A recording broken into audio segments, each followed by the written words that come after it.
So, ladies and gentlemen, welcome to our video of Moon Ketu in the 4th house of your birth chart, as in what happens when Moon and Ketu are in the 4th house of your birth chart. And as always, if you do not know if you have this particular position, what sign it is, what nakshatra it's in, along with other details, check out the links here, KRSchannel.com, where you'll find my books, reports, consultations, and link to my academy, Vedic Astrology Academy, under the shop section.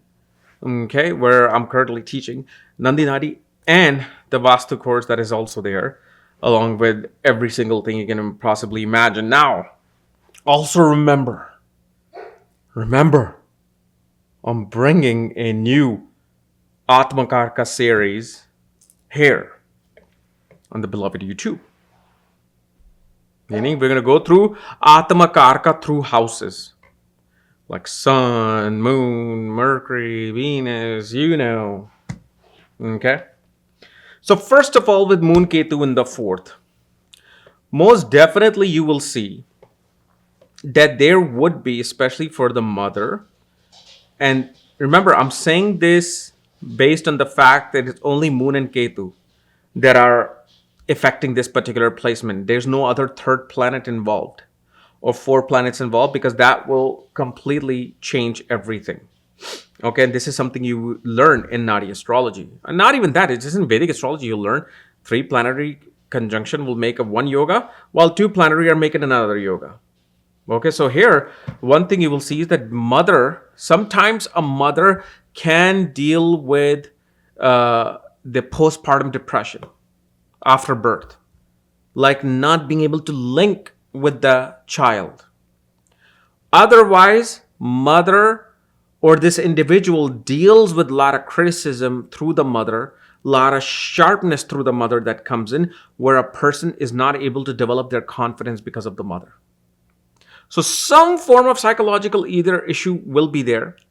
But like I said, if Jupiter gets in mix, your mother is going to be a pious individual. She's going to want to travel to places of pilgrimage. Here, mother simply wants to travel and get away from the responsibility of the home. And the other thing, with Moon and Ketu in the 4th house, your mother is your mother from past life. She is going to be the mother from past life. Either mother, or she can also be one of your paternal or maternal grandfathers from past life. Then the 4th house, remember, represents her happiness, comfort, sleep. It's the privacy, the private time, the night time. And so here what Moon and Ketu will show is that this person, whenever they are by themselves, okay, especially in the evening, whenever they are like alone and especially focused on some kind of either sadhana, reading, some form of meditation, recitation of the mantra, their happiness is blossoms. Like for Moon Ketu in the 4th house, you don't need any fancy cars. You don't need big wealth. You don't need a 10-bedroom mansion. You don't need fame. You don't need, any form of glorification. When they do their sadhana in their own private life, things just blossom. Okay.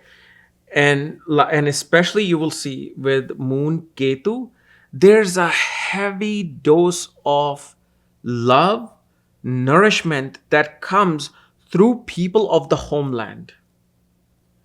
The people of the homeland karmically owe you their debt, owe you them their cash flow to you, because Moon is cash flow. When Ketu is there, there's some past life link with that cash flow.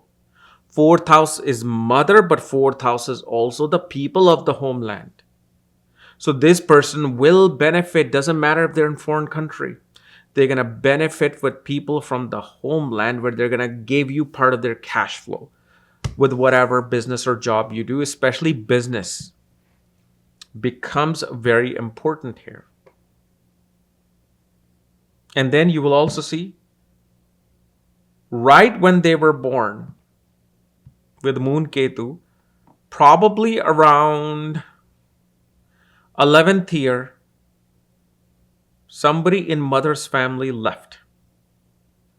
Either moved away, could have been passed away, something would have occurred. Okay.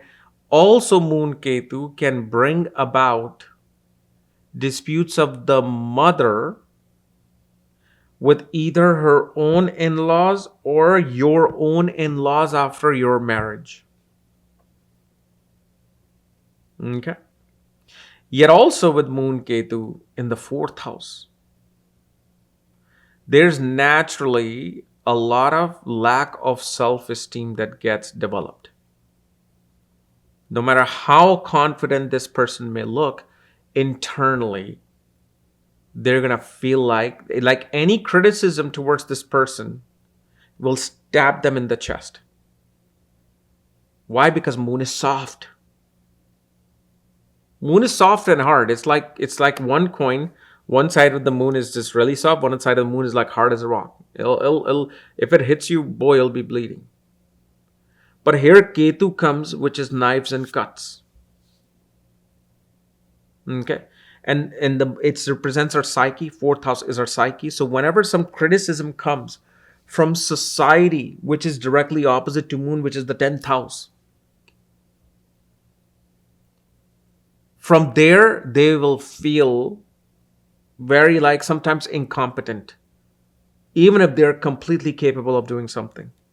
So if you have somebody in your family with this particular placement, do not criticize them because you think they'll get over it. They won't get over it. They will take it to their heart.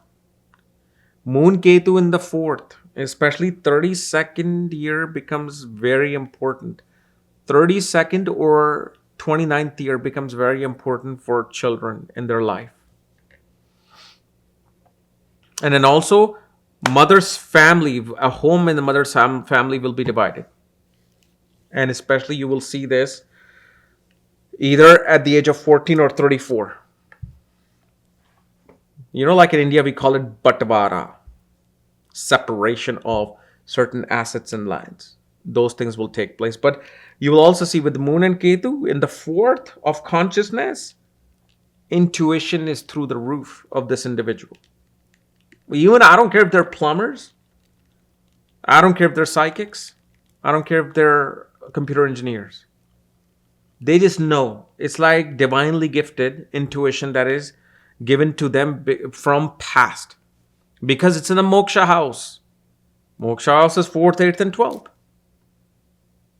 So whatever penance they did in the past life, because moksha is about giving, right? They gave tremendous amount of food, nourishment to people without ever asking, which is why now they got this Moon Ketu. So the planet of that divinely intuition is connected with Moon.